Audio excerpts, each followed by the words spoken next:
Bismillahirrahmanirrahim. Assalamualaikum warahmatullahi wabarakatuh. Selamat pagi ibu-ibu sekalian di seluruh Indonesia yang tercinta. Sungguh sangat berbahagia saya pada pagi ini hadir dalam sebuah kelas yang dihadiri oleh ibu-ibu hebat dari kementerian dan lembaga, dan juga saya lihat di sini ada juga bapak-bapak. Dalam kelas ini, Bapak dan Ibu sekalian, ini juga kami berbangga ternyata tadi disampaikan bahwa ini adalah kelas yang pertama bagi sebuah kelas sosial kemasyarakatan yang diinisiasi oleh BIMTI. Tadi juga sudah disampaikan oleh Ketua BIMTI bahwa sampah adalah tanggung jawabku, sampahku, karena kita setiap manusia, setiap orang, baik dari bayi, anak-anak, remaja, sampai kita yang sudah berumur pasti menghasilkan sampah. Dan kita, ibu bapak sekalian, kalau kita lihat fenomena yang ada di dalam kota tempat kita tinggal, itu nyaris setiap kota saat ini mengalami masalah sampah. Nah, sampahku, tanggung jawabku. Kita sebagai pribadi, di rumah, di kantor, di sekolah, di pasar, itu mesti punya tanggung jawab itu. Tetapi, untuk menyadarkan bahwa kita punya tanggung jawab itu, Bapak dan Ibu sekalian, ini bukan hal yang mudah. Apalagi, sampai kemudian kita pada tataran sebuah kelas. Ini saya senang nih. Karena ini adalah sebuah kelas dari perspektif sosial budaya, ini juga saya akan mengkelaskan Bapak dan Ibu sekalian. Nanti Bapak dan Ibu sekalian bisa introspeksi pada diri sendiri.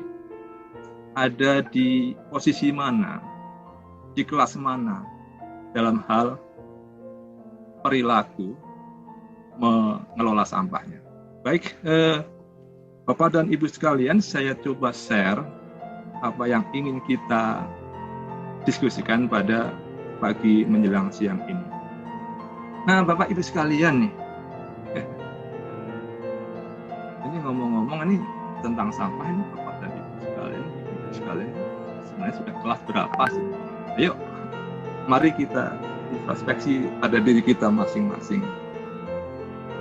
Bicara tentang kelas, maka dalam slide yang pertama ini saya bicara tentang kelas-kelas juga.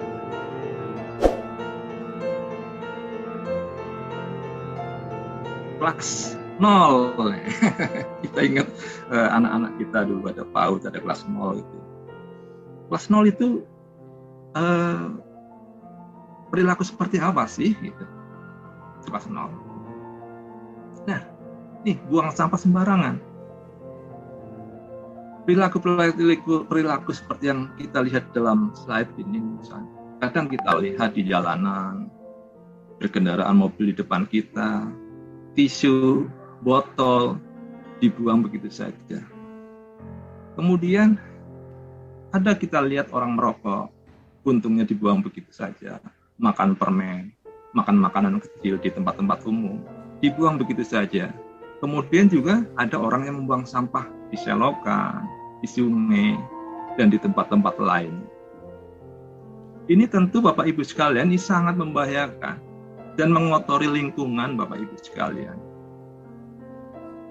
Ini tindakan yang memalukan karena perilaku kita mengakibatkan lingkungan kita kotor. Lingkungan tempat kita tinggal, lingkungan tempat kita bekerja, lingkungan tempat kita mungkin berwisata. Ini sebenarnya kita tahu Bapak dan Ibu sekalian, tetapi tidak peduli gitu.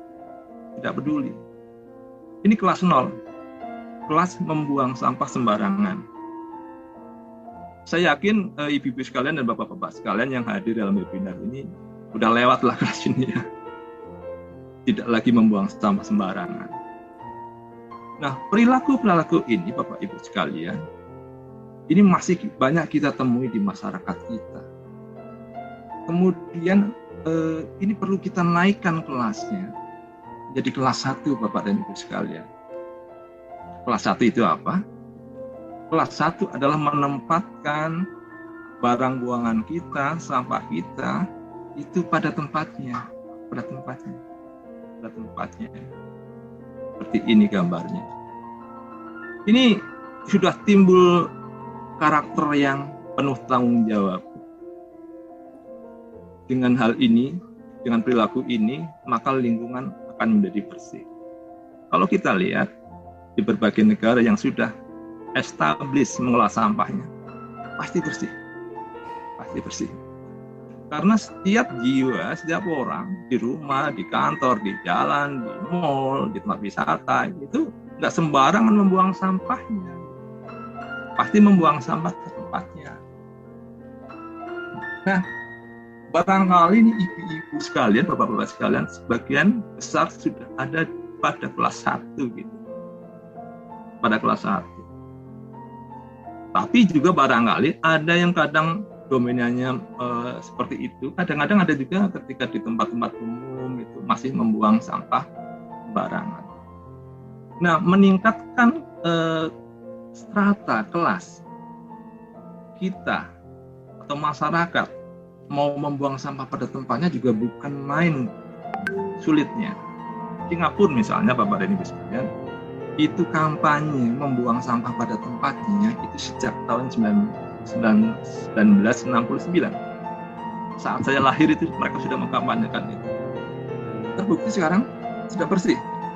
Tetapi coba lihat, perhatikan dengan teliti teman bapak-bapak dan ibu sekalian. Kita orang-orang Singapura weekend misalnya ke Batam, kemudian ke Kepulauan Rio, itu kadang kita melihat mereka membuang sampah demikian saja. Nah, ini artinya apa, Bapak dan Ibu sekalian?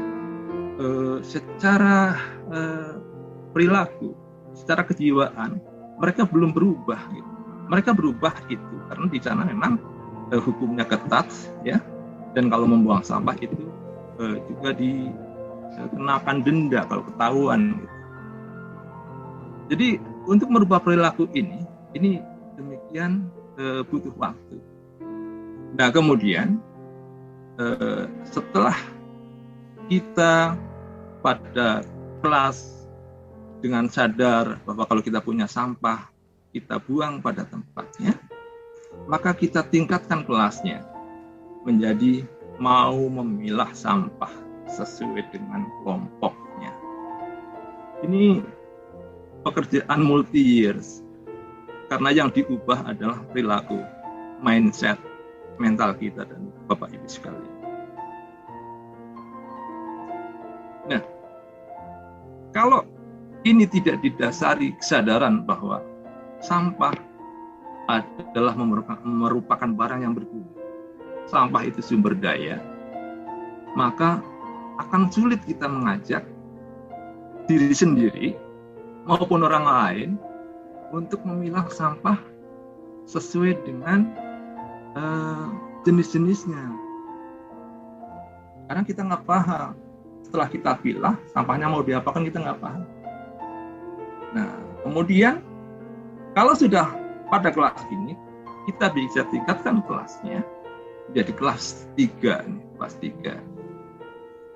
Pilah. Dari sampah yang terpilah, kita bisa apakan? Kita sebenarnya bisa mengolahnya, Ibu Bapak sekalian. Gitu. Di rumah kita masing-masing bisa menjadi kompos misalnya, Bapak Ibu sekalian, saya yakin pernah mendengar itu. Bisa menjadi ekoenzim misalnya, cairan yang sangat harum dari sampah rumah tangga kita, sampah makanan kita yang bisa bermanfaat untuk kesehatan, untuk pupuk, mengharum ruangan.